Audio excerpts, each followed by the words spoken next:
Bienvenidos una vez más al webinar de comprensión de los tiempos. Hoy tenemos Hechos con el pastor Humberto Paz. El pastor Humberto Paz también ha sido misionero con más de 4 décadas de experiencia en la iglesia cuadrangular. Comenzó como plantador de iglesias en Denver, Colorado, y ha servido como misionero y pastor en México, además de desempeñar roles claves como coordinador regional y misionero de área en diferentes partes del mundo. Su enfoque principal es el desarrollo del liderazgo y el apoyo a las iglesias nacionales en su crecimiento a través de 4 etapas del desarrollo de la Iglesia Nacional. Así que le damos la bienvenida al pastor Humberto. Bienvenido, pastor. Gracias, Manuel, y bienvenidos todos. Y gracias por estar con nosotros en este día. El libro de los Hechos, vamos a tratar de cubrir algunos aspectos y brevemente un pequeño bosquejo de lo que queremos cubrir en esta mañana. Una es la importancia del libro de los Hechos. Necesitamos hablar sobre esto.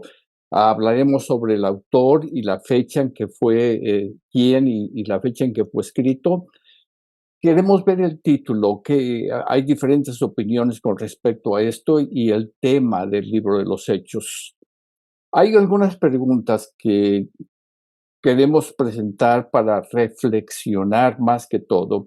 Es como Iglesia Pentecostés, hemos valorado la totalidad del contenido del libro de los Hechos. ¿Qué es lo que enfatizamos más cuando hablamos del libro de los Hechos?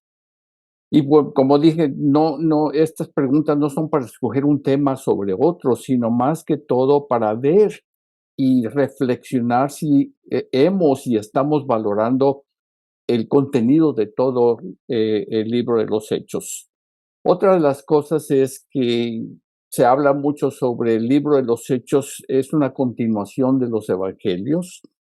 Y la otra pregunta es, ¿qué relación tienen las epístolas con el libro de los Hechos? Vamos a hablar de esto un poquito más en detalle. El pensamiento principal del libro de los Hechos, veremos un panorama muy general de este libro.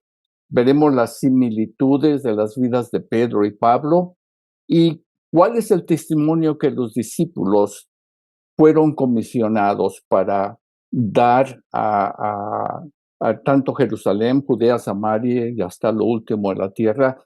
Y en el transcurso de este estudio veremos dicho testimonio, qué es lo principal que los discípulos o los apóstoles testificaron con respecto a la comisión que Jesús les había dado.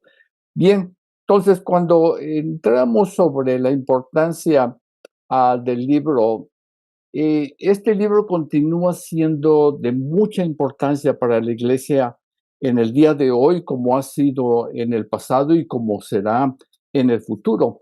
La pregunta, como dije, que necesitamos hacernos es si hemos valorado el contenido total de este libro o solamente nos hemos enfocado en un aspecto de lo que nos llama o lo que nos enseña este libro. Yo personalmente, a través de la visita de varios países, me he dado cuenta que hemos enfatizado mayormente el aspecto de lo que hemos entendido del poder del Espíritu Santo, como lo sobrenatural, los milagros, las sanidades en la obra del ministerio. Hay otras iglesias que enfatizan más otros aspectos de la vida de la iglesia, como la comunidad, la enseñanza, la doctrina. Y esto no es un comentario negativo sobre estos aspectos de lo sobrenatural, ni de la doctrina, comunidad y la enseñanza, pero porque todo esto es necesario para el cumplimiento de la Gran Comisión. Si vemos el ministerio de Jesús, gran parte de ese ministerio fue a través de lo sobrenatural, de la sanidad, de los milagros, la liberación de aquellos que estaban posesionados por espíritus inmundos. Pero al mismo tiempo Jesús impartió mucha enseñanza para la vida personal del cristiano, la vida personal de de los discípulos y de los oyentes. Ahora, si vemos la gran comisión en Marcos, Marcos enfatiza mucho lo sobrenatural. Y iréis por el mundo, pondré las manos sobre los enfermos, sanarán, habrá milagros y nos enfatiza todas estas cosas. Mateo, sin embargo, cuando habla de la gran comisión, enfatiza más el discipulado. Ambos aspectos son necesarios. No es escoger uno sobre otro, sino tenemos que combinar ambos aspectos para que la iglesia se convierta en lo que Jesús la ha diseñado que sea. Ahora, una cosa que necesitamos hacer notar también es que los milagros, tanto en el ministerio de Jesús como en el libro de los Hechos, fueron primordialmente para glorificar al Padre. Y aún en el día de hoy, lo que necesitamos enfocarnos cuando hablamos de los milagros y cuando Dios hace milagros, el enfoque debe ser para glorificar a Dios, no para la reputación del evangelista o la reputación del pastor o para la fama. Eh, eh, eh, sino para que Dios sea glorificado. Esta es la razón principal. Esto fue lo que hizo Jesús. Jesús todo lo que hizo fue para glorificar al Padre y nosotros cuando estas cosas suceden necesitamos tener ese enfoque, el mismo enfoque de que el Padre sea glorificado en todo lo que el Espíritu Santo haga a través de nosotros, a través de su iglesia. La segunda cosa en cuanto a las sanidades y los milagros, si vemos los evangelios y eh, en el libro de los Hechos, es para dar a conocer al Padre de amor por las almas y de que al dar a conocer al Padre, Él sea glorificado y sobre todo que cuando Jesús hizo todas estas sanidades, muchos creyeron. En otras palabras, era una propósito de glorificar al Padre y de guiar a las personas a una fe en Dios el Padre y en Jesucristo. Jesucristo lo dijo en varias ocasiones para que crean en el Padre y crean en el Hijo. Entonces, ese es el propósito. Si nosotros vamos a ejercitar los dones del Espíritu en cuanto a lo sobrenatural, es que el Padre sea glorificado y que crean en el Padre y que crean en Jesucristo, su Hijo. Ahora, podemos estar de acuerdo o no en esto y tenemos la libertad para estar de acuerdo o estar en desacuerdo. Eso, yo solamente lo presento en cuanto a la perspectiva, mi entendimiento en cuanto a la escritura. Ahora, hemos escuchado también que el libro de los Hechos es la continuación de los evangelios y creo que esto es así en el sentido de que el libro de los Hechos viene a ser la progresión del plan de Dios para la humanidad. Lucas dice que escribió a Teófilo sobre estas cosas que Jesús comenzó a hacer y a enseñar. Ahora, todo lo que comienza tiene una continuidad, pero en este caso no hay un final, porque Dios continúa haciendo la obra, Dios continúa obrando a través de su iglesia en el día de hoy. Vemos el inicio de la iglesia, aunque debemos aclarar que la vida de la iglesia descrita en el libro de los Hechos fue registrada antes que al menos uno de los evangelios. Mateo y Lucas fueron escritos antes que el libro de los Hechos. Marcos, hay diferencia de opiniones. Unos dicen que fue escrita en el libro en el año 48 después de Cristo, otros dicen que fue después del libro de los Hechos. En fin, no hay un consenso, vaya, en cuanto al libro de Marcos, pero sí lo hay en cuanto a Juan. Juan escribió el Evangelio de Juan en el año 90 y después en el año 97 escribe Apocalipsis. Ahora, el libro de los Hechos nos abre la puerta y nos lleva a las poderosas y maravillosas doctrinas de las epístolas y al poder del Espíritu Santo para capacitarnos a vivir, no solamente a hacer la obra de ministerio, pero a vivir la vida digna del Evangelio de Jesucristo, como dice Pablo en Filipenses 1:27, solamente que os comportéis como es digno del Evangelio de Cristo. Entonces, el evangelio, la vida cristiana, la iglesia no es solamente de evangelizar y de hacer de lo sobrenatural, sino es de el poder del Espíritu Santo para ayudarnos a vivir como es digno del evangelio de Cristo. Ahora, muchas epístolas fueron escritas durante el tiempo de las vivencias de la iglesia descrita en el libro de los Hechos. Mientras que Hechos nos narra todo lo que Pedro y Pablo estuvieron haciendo, durante ese periodo también las epístolas son escritas. En Santiago escribe la epístola en el año 45 después de Cristo.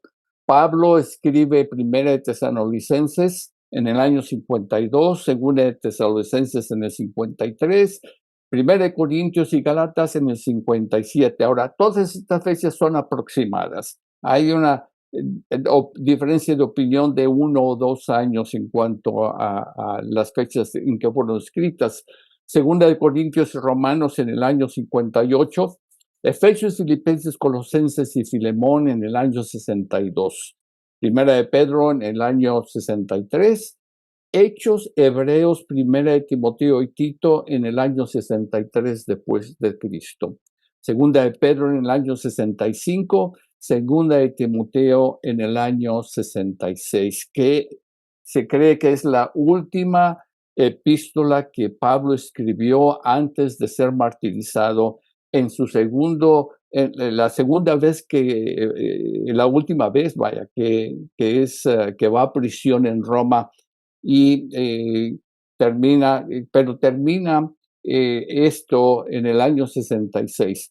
Lo que primordialmente queremos señalar es que durante el tiempo descrito en Hechos, muchas de las cartas fueron escritas a las iglesias con instrucciones, reprensiones, correcciones y asuntos doctrinales.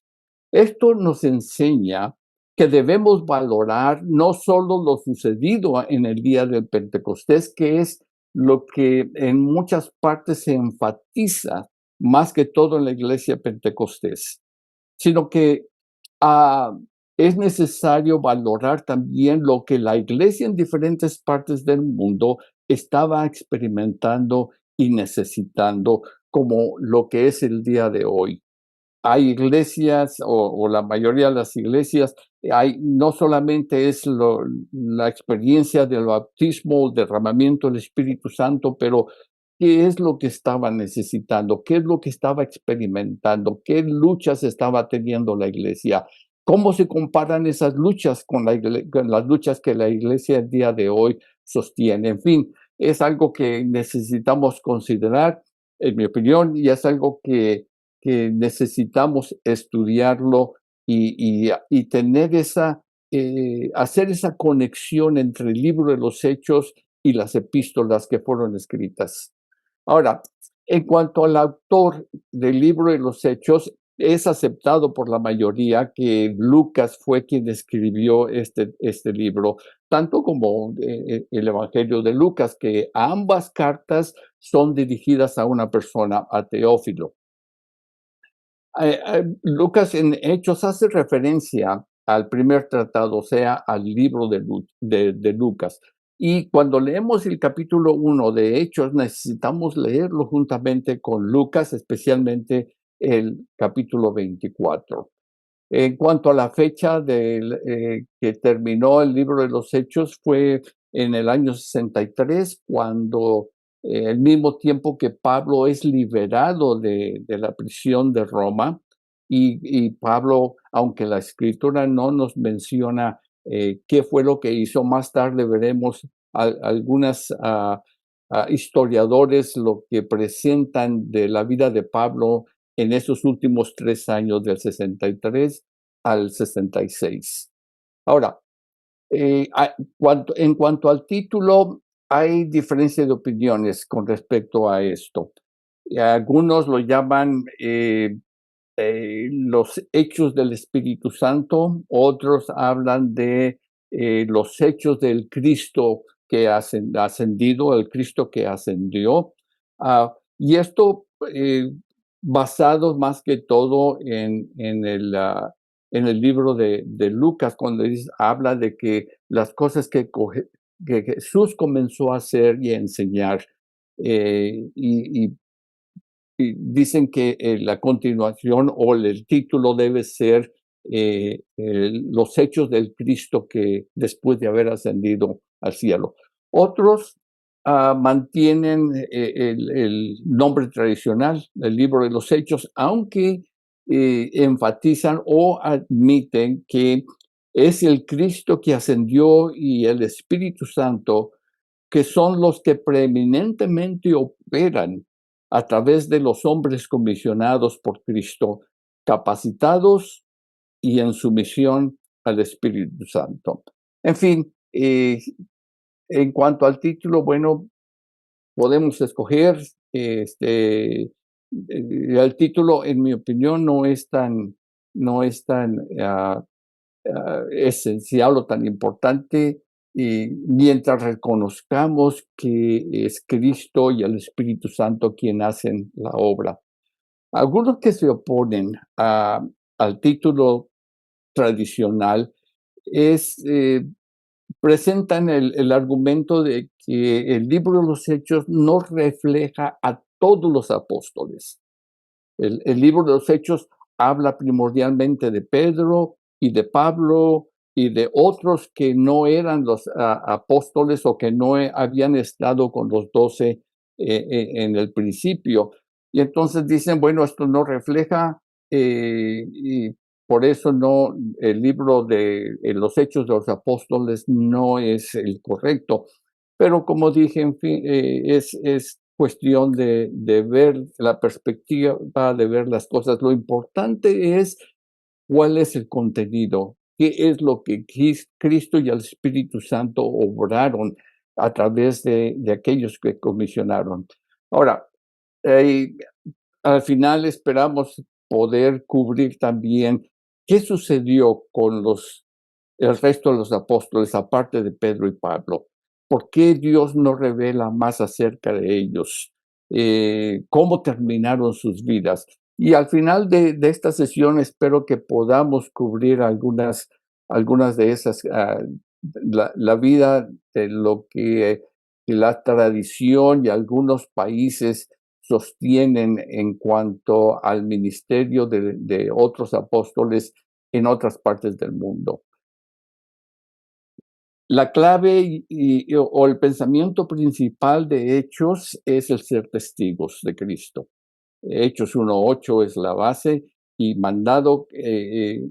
mandato fue de ser testigos en Jerusalén, en toda Judea y Samaria y hasta la última de la tierra. En los capítulos 2 al 7 tenemos el testimonio es dado en Jerusalén, perdón. Es primordialmente enfocados en Jerusalén. Del capítulo 8 al 12, el testimonio comenzamos a ver que es dado en Judea y en Samaria.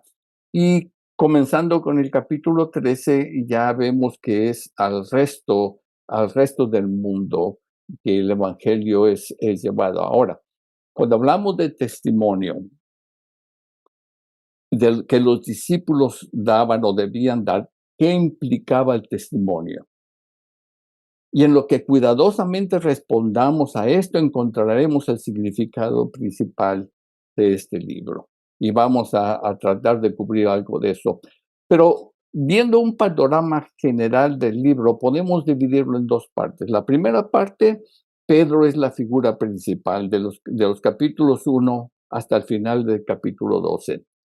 Comenzando con el capítulo 13, Pablo viene a ser la figura principal y encontramos, como dije, el libro de los Hechos que se enfoca más en Pedro y en Pablo que en el resto de los apóstoles. Sin embargo, el resto de los apóstoles son mencionados en varias partes del libro de los Hechos como aquellos que participaban en lo que estaba sucediendo. Por ejemplo, habla en capítulo 1 sobre la selección de Matías. Estaban todos los 11 y Matías es seleccionado para tomar el lugar de Judas. En otras partes habla de que milagros eran hechos por los apóstoles. No especifica si era solamente Pedro y Juan, pero dice los apóstoles. Es posible que otros apóstoles participaban en esto, en los milagros. El concilio de Jerusalén en el capítulo 15 habla de que estaban reunidos y estaban considerando el aspecto de el evangelio a los gentiles y la obra que Pablo y Bernabé estaban haciendo. Ah, y, y en fin, aunque no se menciona por nombre, hace referencia a eso. Ahora, la pregunta sería, ¿cuándo salieron el resto de los apóstoles a predicar en otras naciones, en otras partes? Y tenemos algunas tradiciones que vamos a ver al final, algunas posibilidades o son tradiciones de algunos países que hablan de los apóstoles. El panorama del libro de los Hechos, tenemos la primera parte de los capítulos 2 al 12. La segunda parte, el capítulo 13 hasta el final. Y es importante ver cómo esto es dividido. La primera parte, Jerusalén es el centro del evangelismo. Es en Jerusalén donde son testigos primeramente, seréis testigos primeramente en Jerusalén.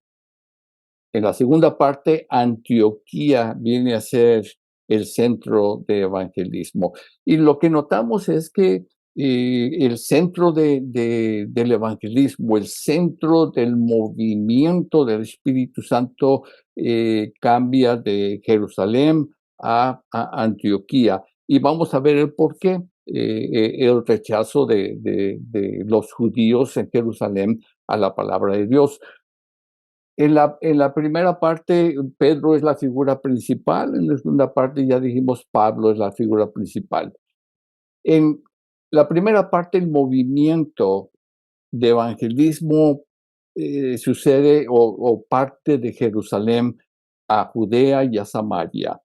En la segunda parte, el movimiento de evangelismo saliendo de Antioquía hacia el resto del Imperio Romano.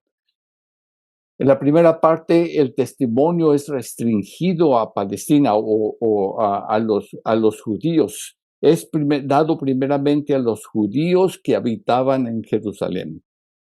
En la segunda parte, el testimonio es dado a través de todo el Imperio Romano, primeramente a los judíos de la dispersión y después a judíos y gentiles por igual. En la primera parte seguimos, termina con el rechazo general de la palabra de Dios por los judíos que habitaban en Jerusalén. La segunda parte termina con el rechazo general de la palabra de Dios por los judíos de la dispersión.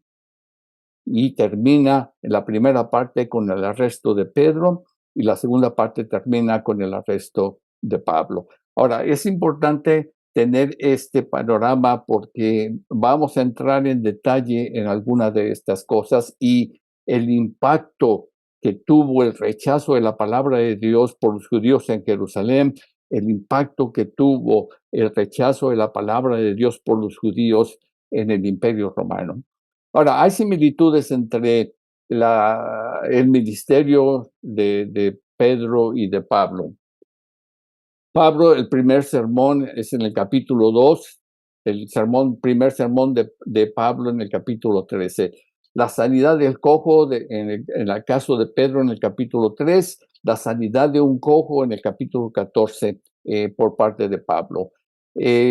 Pedro trata con Simón el mago en el capítulo 8, Pablo trata con Jesús el mago en el capítulo 13. En el capítulo 5 tenemos la influencia de la sombra de Pedro. Cuando Pedro pasaba y la sombra tocaba a los enfermos, eran sanados.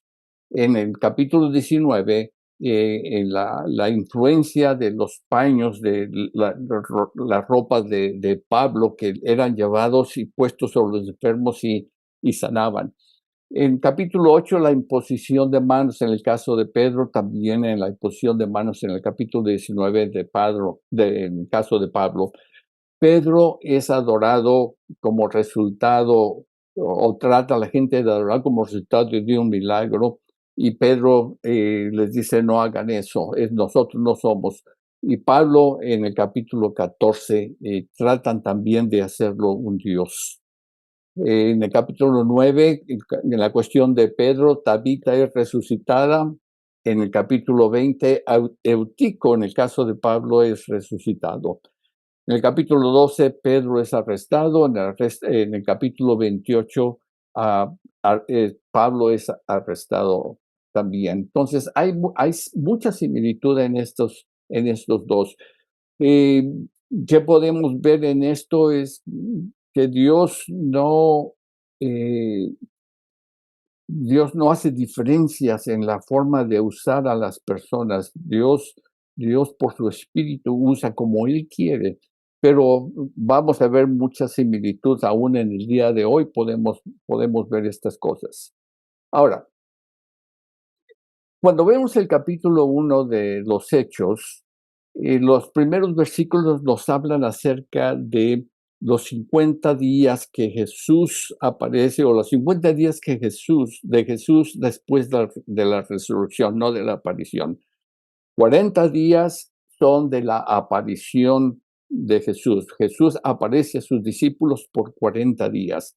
Los otros 10 días es el lapso o el transcurso ah, de cuando Jesús asciende al Padre hasta el día del Pentecostés. No, lo único que sabemos de eso es que los apóstoles estaban unánimes juntos esperando el derramamiento del Espíritu Santo por ese tiempo.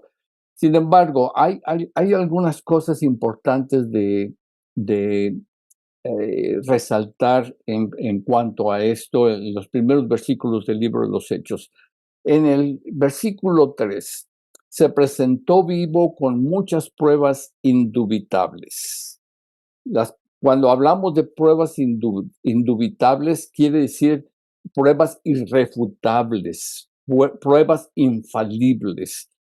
No pueden ser negadas estas pruebas. Y esto es importante en la vida de los discípulos. Y esto es lo que, cuando leemos estos primeros 6 versículos, necesitamos leerlo juntamente con Lucas 24.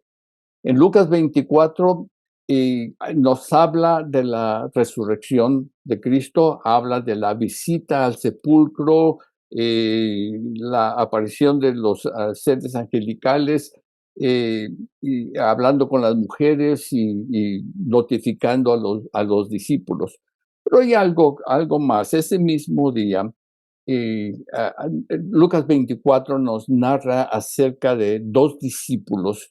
Uno es llamado Cleofas y el otro se cree que era su esposa, que iban de regreso a su casa, quizás en Emaús, iban de Jerusalén caminando a Emaús. En ese caminar, iban discutiendo lo que había sucedido en Jerusalén, la crucifixión y obviamente lo que se había dicho sobre la resurrección de Cristo. Y entonces Cristo se les aparece, se presenta con ellos, se une con ellos en el caminar y les pregunta, le dice, bueno, ¿qué es lo que ustedes discuten? ¿Qué es lo que están platicando? Los 2 discípulos obviamente no lo reconocen porque le dicen, ¿eres acaso el único forastero que está en Jerusalén y que no sabe de lo sucedido, las cosas sucedidas en la ciudad? Y Jesús le dice, bueno, ¿cuáles son estas cosas? Y comienzan a narrar ellos cómo Jesús fue entregado a las autoridades, fue maltratado, fue azotado, y, y, y en esto lo describen de una manera eh, muy real, y describen la persona de Cristo y su ministerio, y les dicen, pero ah, eh, era Jesús, el Mesías, era varón profeta, poderoso en obra y en palabra. En otras palabras, están hablando de los milagros, la liberación de endemoniados, las sanidades, y también de las enseñanzas que enseñaba con autoridad. En Lucas, creo que es 21 y 22, habla de la diferencia entre la enseñanza de los fariseos y la enseñanza de Jesús. Jesús enseñaba como alguien que tiene autoridad. Era poderoso en obras y poderoso en la enseñanza de la palabra de Dios. Cuando estos dos terminan de narrar lo que había sucedido, todavía hay duda en ellos con respecto a Jesús. Lucas 24, 21 dice, nosotros esperábamos que Él era el que había de redimir a Israel. Todavía esperábamos, a pesar de lo que habían escuchado de la resurrección, había dudas en ellos sobre la persona de Jesucristo y la obra que había venido a hacer. No lo habían reconocido cuando caminaba con ellos. Dice que sus ojos estaban velados. Y hay diferencia de opiniones con respecto al significado de esto, o que Dios intencionalmente no les había permitido reconocerlo. Otros decían que de tristeza habían puesto sus ojos en el suelo, eran cabizbajos, caminaban cabizbajos, no mirando con quién estaban hablando. En fin,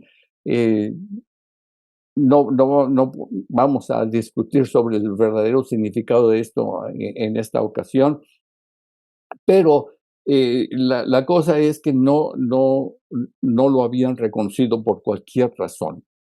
Jesús les responde y les dice, insensatos, tardos de corazón para creer todo lo que los profetas han dicho.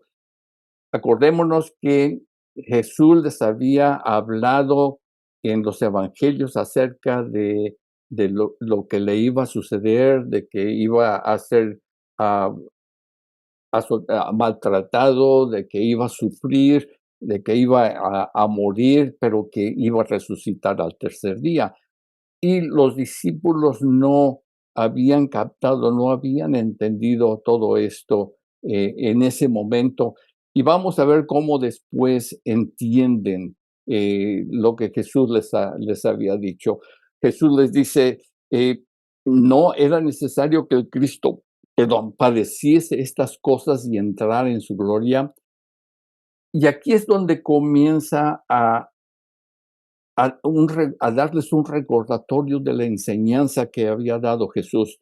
Versículo 27 dice, comenzando desde Moisés y siguiendo por todos los profetas, les declaraba todas las escrituras lo que de él decían. Una vez más, Jesús comienza a narrar, comienza a hablar lo que los profetas, Moisés y los profetas habían dicho de él. Y habla de Moisés. ¿Qué es lo que Moisés había dicho de Jesús? Bueno, en Deuteronomio capítulo 18, 15 dice, profeta de en medio de ti, de tus hermanos como yo, te levantará Jehová Dios y a él oiréis. Versículo 18 de ese mismo capítulo, profeta les levantaré de en medio de sus hermanos como tú, y pondré mis palabras en su boca, y él les hablará todo lo que yo mandare. También Samuel, en 1 Samuel 2:35 dice, yo me suscitaré un sacerdote fiel que hará todo lo que está en mi mente y en mi corazón. Obviamente está hablando de Jesús. Jesús en los evangelios, él declaró cuando hablaba, dice, Solamente lo que oigo al Padre decir, eso es lo que hablo. Lo que veo al Padre hacer, eso es lo que yo hago. Entonces Jesús viene a cumplir eso. Y no hay espacio, no hay tiempo para realmente ver todo lo que los profetas, pero podemos hacer un estudio. Y si enseñamos sobre lo que Moisés y los profetas dijeron de Jesús, predijeron de Jesús, necesitamos hacer una investigación o un estudio completo del Antiguo Testamento y ver todo lo que los profetas hablan de Jesús.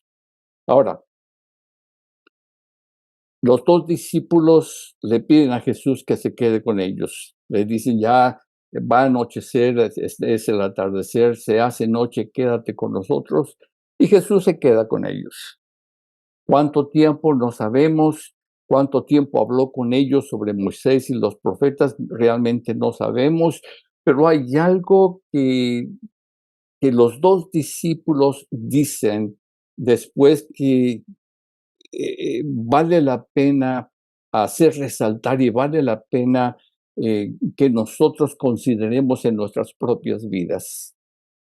Cuando Jesús está en la mesa, parte el pan, lo bendice y los dio a ellos. Entonces es en ese momento que reconocen.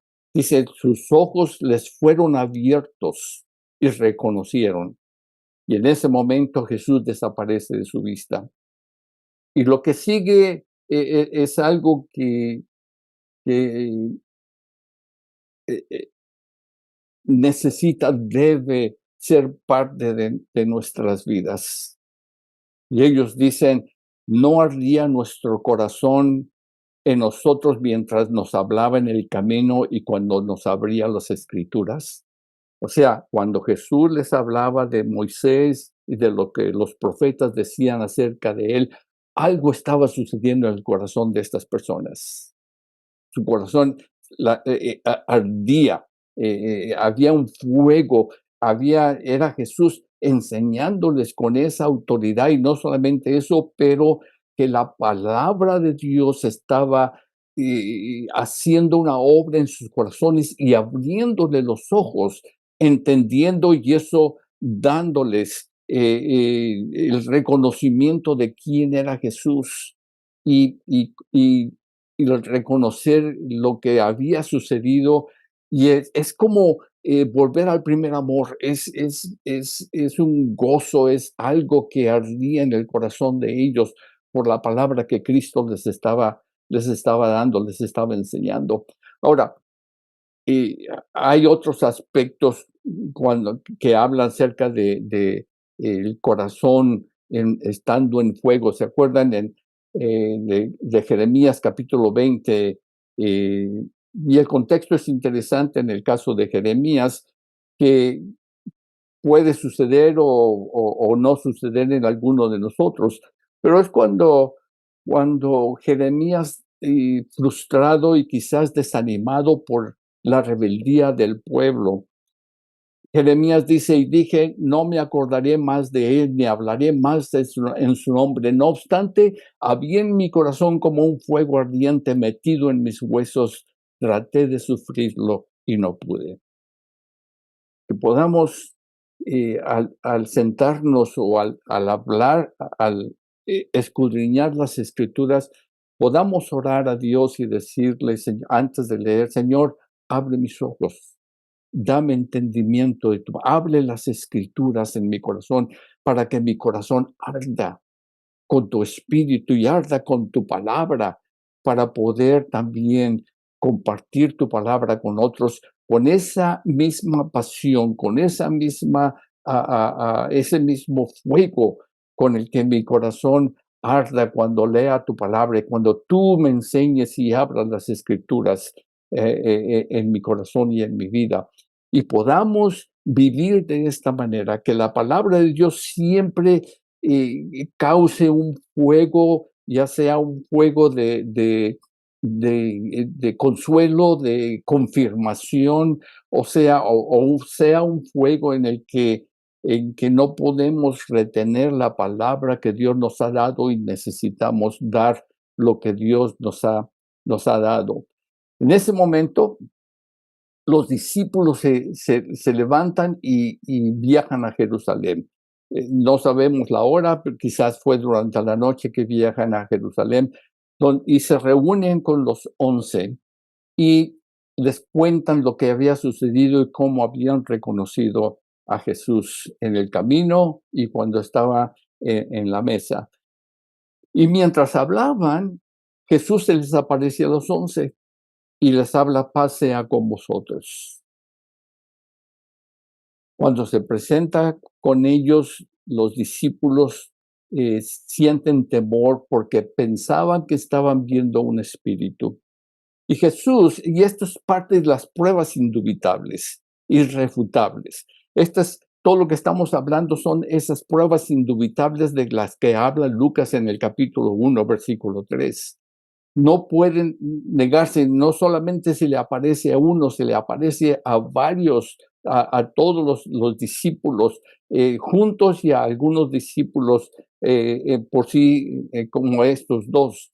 Y cuando está hablando, le dice: mira, aquí están mis manos y mis pies, palpad y ver que soy yo, que un espíritu no tiene huesos de carne, yo tengo huesos de carne. Entonces Jesús les está diciendo: esta es una prueba de mi resurrección. Estoy presentándome ante ustedes para comprobar y para probarles lo que les había dicho, de que al tercer día yo iba a resucitar. Y les pide de comer y come con ellos. Y después dice el versículo 46, entonces les abrió el entendimiento para que comprendiesen las escrituras. Y una vez más, es el orar, y hay cosas que a veces no entendemos o leemos muy a la ligera, y a veces simplemente no nos acordamos de algunas escrituras, pero orar: Señor, trae a la memoria aquellas cosas que he leído y abre las escrituras a mi corazón, que podamos entender y podamos tener esa pasión al compartir con otros la palabra de Dios. No hablar de nosotros, sino hablar de la palabra de Dios y hablar de Cristo Jesús. Estas son algunas de las pruebas indubitables que Lucas menciona, se refiere en el capítulo 1, versículo 3 de Hechos, y no las repite porque Teófilo tenía el antecedente del Evangelio de Lucas. Teófilo, todo lo que tenía que hacer es recordar lo que había leído en el capítulo 24, y Teófilo sabía a lo que Lucas estaba refiriendo con esas palabras de pruebas indubitables. Ahora, tenemos 30 años después. Juan habla de otras pruebas indubitables que Lucas no registra. Obviamente, Lucas escribió en Hechos en el 63, Juan en el año 90 escribe su evangelio y menciona otras cosas que Lucas o no sabía o simplemente no estaba consciente de estas cosas en el tiempo en que estaba escribiendo el libro de los Hechos el libro de Lucas. En el capítulo 20 de Juan, capítulos 20 y 21, habla de la resurrección de Jesucristo, de la aparición a las mujeres, pero habla también de aparecerse a los discípulos cuando estaban a puerta cerrada por temor a los judíos. Se aparece a los 11 y Tomás no estaba presente. Le dicen a Tomás de la aparición de Jesús y Tomás no lo cree. Y Tomás dice: a no ser que yo ponga mis dedos en sus manos, en su costado, no voy a creer. En Juan 20, 26, 8 días más tarde, Jesús aparece a Tomás y es cuando le dice: Tomás, pon tus dedos, pon tus manos, tus dedos palpar en mis manos, en mis pies. Y es cuando Tomás dice: mi Señor, creo. Y Jesús les dice: bienaventurados los que no han visto, pero han creído. Y en el capítulo 21, del 1 al 14, Jesús aparece a 7 de sus discípulos que habían ido de pesca en el mar de Galilea. Es dentro de estos 40 días que Jesús busca a Pedro, quien le había negado 3 veces. Y Pedro, a pesar de que se les había aparecido 8 días antes, todavía Pedro está, mejor me voy a la pesca, vuelvo a mi oficio anterior. Jesús va en busca de Pedro y en busca de los discípulos.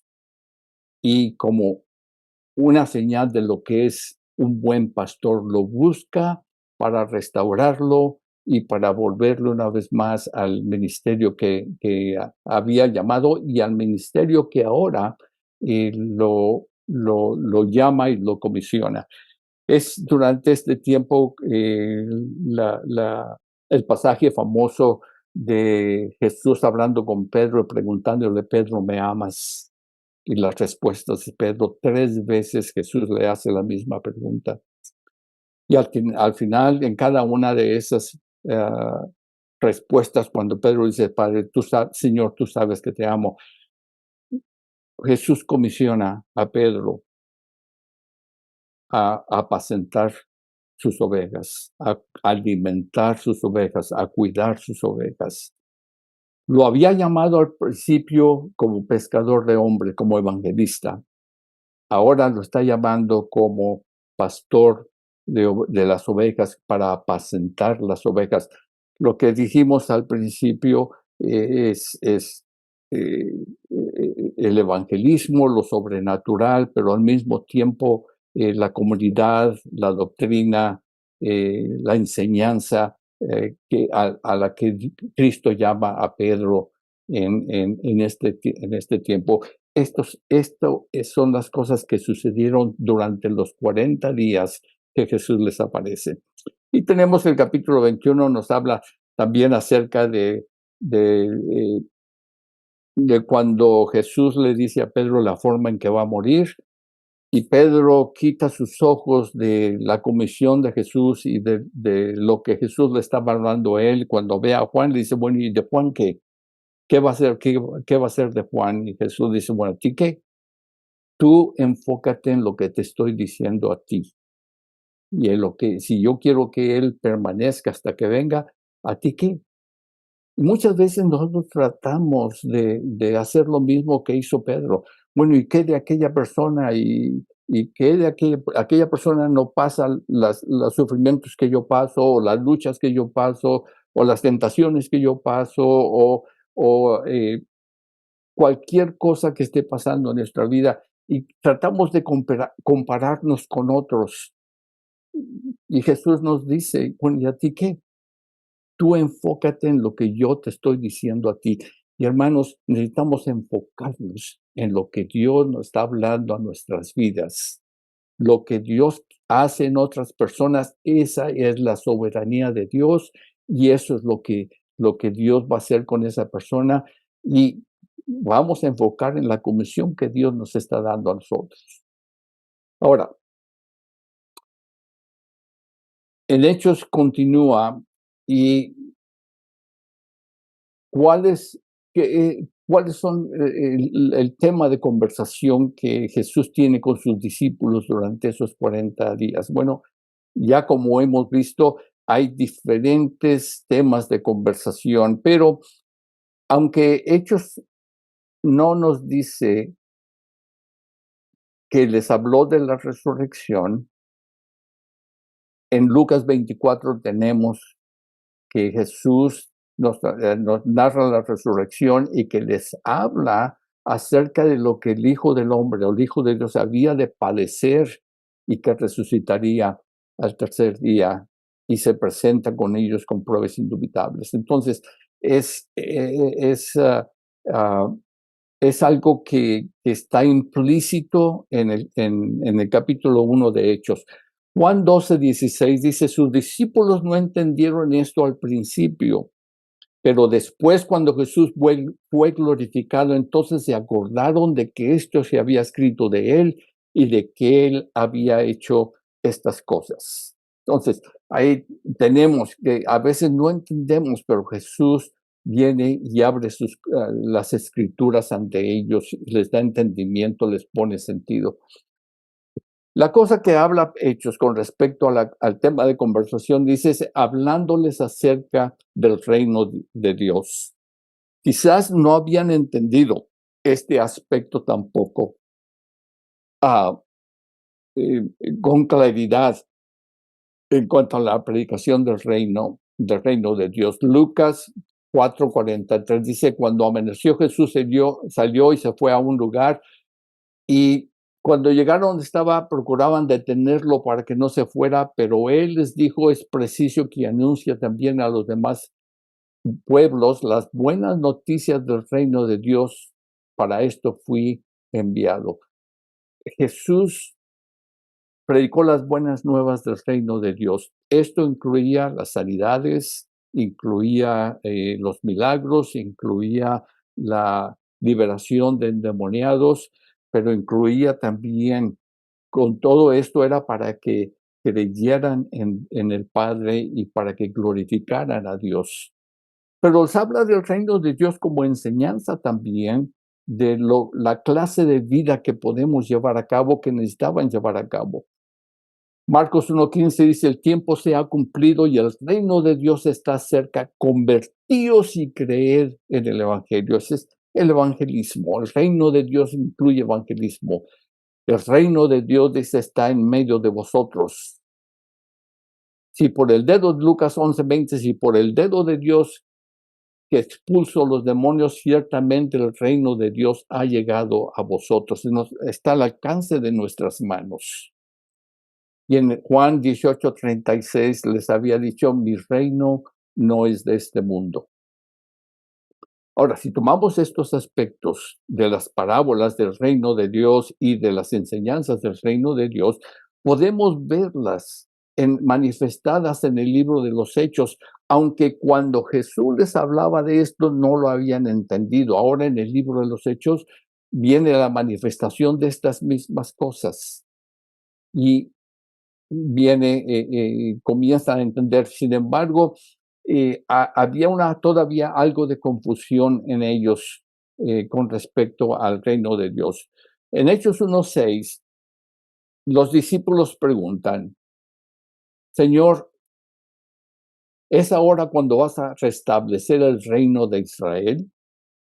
Ahora, acuérdense que Jesús les había dicho que su reino no era de este mundo, y los discípulos aparentemente estaban confundiendo el reino de Dios con Israel. Israel no era el reino de Dios. La pregunta cabe o surge para el día de hoy, ¿estamos nosotros confundiendo la iglesia con el reino de Dios? ¿Pensamos que el reino de Dios es la iglesia? Ahora, la iglesia ha de vivir en el reino de Dios, pero el reino de Dios es Jesucristo. Y donde Jesucristo está, entonces Él es el que reina, Él es el rey, no la iglesia. Jesús es el que reina, la iglesia no reina. No confundamos la iglesia con el reino de Dios. Jesús, cuando ellos hacen esta pregunta, no les responde ni les regaña, y solamente le dice, no necesitan saber los tiempos ni las sazones de esto. Esto está solamente en las manos del Padre. Lo que han de enfocarse, les dice en el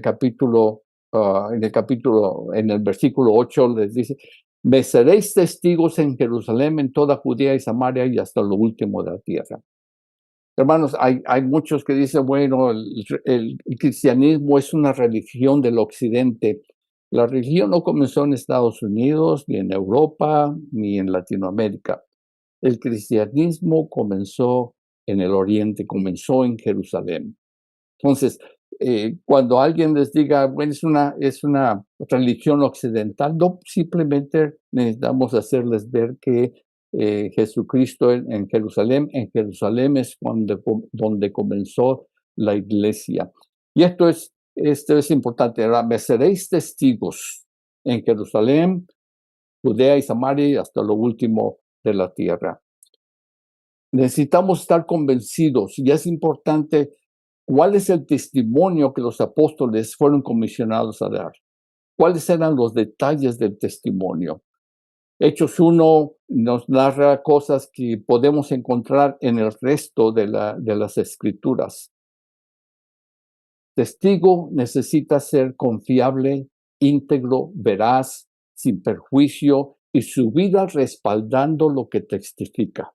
En otras palabras, hermanos, testificar, ser testimonio de Cristo no es solamente palabras, no es solamente decir, soy testigo de Cristo, quiero testificar de lo que Cristo ha hecho, es testificar con la vida de que somos discípulos de Jesús. Si alguno quiere venir en pos de mí, níguese a sí mismo, tome su cruz y sígame. El ser testigo es más que hablar, es más que predicar. El ser testigo es vivir la vida en Cristo. El testimonio que Jesús da en Juan 8, 18, 37 dice, para esto vine al mundo. Cuando Pilato le dice, eres rey, bueno, tú lo dices, yo para esto vine al mundo, para dar testimonio de la verdad. Y entonces esto es lo que el testimonio que nosotros hemos de dar es el testimonio de la verdad. El testificar no es hablar de nosotros mismos, más que todo es hablar de Dios, lo que ha hecho en y por nosotros. Y al hablar de esas cosas que Él ha hecho por nosotros es glorificándole a Él, no exaltándonos a nosotros mismos. Juan 5, 31, 32, Jesús dijo, si yo doy testimonio acerca de mí mismo, mi testimonio no es verdadero. Otro es el que da testimonio acerca de mí y sé que el testimonio que da de mí es verdadero. Juan 5:35, mas yo tengo mayor testimonio que el de Juan, porque las obras que el Padre me dio para que cumpliese, las mismas obras que yo hago, dan testimonio de mí, que el Padre me ha enviado. También el Padre que me envió ha dado testimonio de mí. Que el Padre, que Dios dé testimonio de nosotros en nuestra propia vida, en nuestras palabras y en lo que Él nos instruye a que hagamos. Jesús también dijo, de cierto te digo que lo que no sabemos hablamos y lo que hemos visto testificamos. Y de esto damos testimonio. Ahora, considerando al resto de los apóstoles, ¿por qué Dios no permitió la inclusión de los hechos o de la vida del resto de los apóstoles? No sé, no entiendo. Lo único que puedo decir es confío en lo que Dios hace. Lo importante es saber que Dios conoció la vida de esos apóstoles, conoció lo que hicieron, lo que Dios los comisionó a hacer, y eso es suficiente. No es el hecho de que compitamos o los apóstoles estuvieran compitiendo. Cuando veamos la labor de los apóstoles, vamos a ver la unidad en cuanto a la obra que estaban haciendo, trabajaban juntos. Hoy día, si juntan apóstoles, uno dice, no, si yo soy apóstol, yo necesito tener la preeminencia en la reunión. Cuando vemos la vida de los apóstoles, no había tal cosa en ellos. Ellos colaboraban y estaban enfocados en la obra de Cristo, no en sus propias vidas o sus propias personas. Ahora, lo que a continuación presentamos con respecto al resto de los apóstoles Las fechas que están aquí y son aproximadas porque no hay fechas exactas y son eh, algo que historiadores han descubierto en diferentes escritos de algunos países que dan testimonio de estos apóstoles. Ahora, vemos en cuanto a Pedro, ah, eh, si ponemos el siguiente dispositiva,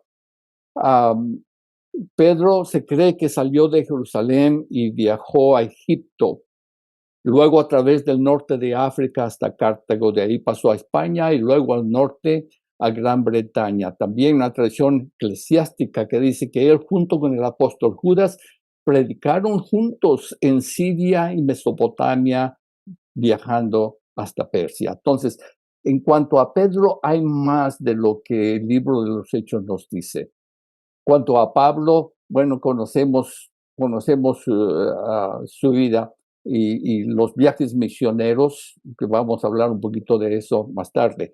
Andrés, se dice que su último ministerio fue a las precordilleras o estribaciones de las montañas del Cáucaso, de actual, lo que se llaman Georgia o Georgina, en Europa del Este.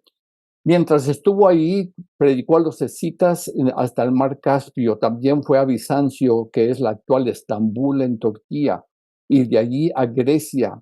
De hecho, viajó a Tracia y Macedonia a través del Golfo de Corintio hasta Patras, y fue Patras donde fue martirizado.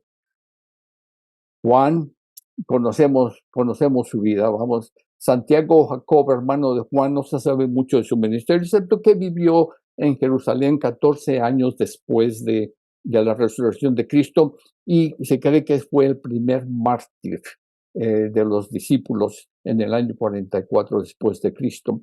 Felipe, que ya conocemos que fue a Samaria, se cree que después de la ascensión de Cristo, Felipe viajó a Escita, sur de Rusia, y permaneció ahí durante 20 años, predicando el Evangelio con el tiempo en compañía del apóstol Bartolomé. El apóstol Felipe fue a Asia Menor y trabajó en Hierápolis, cerca de la Odisea y Colosas, en lo que hoy es Turquía. Tomás, después de la resurrección de Jesucristo, fue a Babilonia y ahí estableció la primera iglesia cristiana. También se sabe que Tomás fue a Persia y de ahí fue a la India y predicó el Evangelio haciendo muchos conversos. Y se cree que Tomás llegó a la India más tardar el año 49 después de Cristo. Esto es durante el tiempo de la vida de la iglesia en el libro que describe el libro de los Hechos. Por eso es importante las epístolas, ver qué es lo que estaba pasando, aparte de lo que nos dice el libro de los Hechos. Bartolomé, en compañía del apóstol Felipe, fue a Asia Menor, trabajó en Hierápolis, cerca de la ciudad de Colosas, en lo que es Turquía. Bartolomé se dirigió hacia el este, a la India y luego a la Gran Armenia. Según la tradición popular entre los armenios, es que el apóstol Judas Tadeo fue el primero en evangelizar su región a lo largo de los años 43 al 66 y que el apóstol Bartolomé se le unió en el año 60. Mateo, bueno, ustedes si tienen sus notas van a poder leer todo esto. No quiero simplemente estar leyendo, pero he leído algunos porque quiero que veamos y valoremos la vida, no solamente de Pedro y Pablo, pero la vida del resto de los apóstoles. Que aunque la Biblia no nos habla mucho de eso, las tradiciones, los países testifican de la obra que ellos estuvieron haciendo en esos países. Entonces, no solamente Pablo que va a los gentiles, sino que también el resto de los apóstoles fueron a los gentiles y predicaron en estos lugares. Valoremos todo el libro de los Hechos. Valoremos también lo que estos hombres hicieron y que las tradiciones de algunos países nos enseñan y sostienen la vida de estos apóstoles como los que evangelizaron dichas naciones. Pero oremos siempre en cuanto al continuar el estudio de los hechos.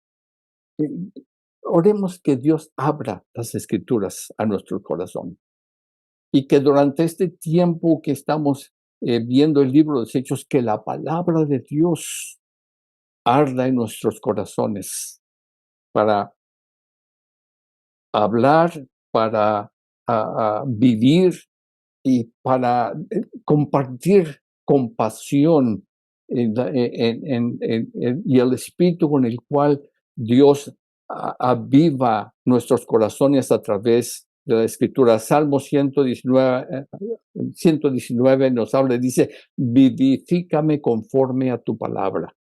Que eso sea nuestra oración continua cada vez que nos sentamos o que nos paramos para leer las escrituras. Que Dios abra nuestro entendimiento, que Dios abra las escrituras a nuestros corazones y que esto nos ayude a vivir la vida que es digna del Evangelio de Jesucristo. Dios les bendiga y gracias por estar con nosotros en esta mañana. Bueno, Pastor Humberto, muchísimas gracias. Excelente, excelente. Comenzamos bien con el libro de Hechos y seguimos adelante. Los esperamos a la segunda sesión. Vamos a continuar, vamos a tener 5 sesiones. Y recuerde, si estas enseñanzas son de bendición, pues póngale un me gusta, compártalas con otros por todas las vías que pueda. Suscríbase también. Y recordemos, estamos propagando la palabra de Dios a todo lugar de la tierra y más cuando vemos que aquel día se acerca. Dios les bendiga.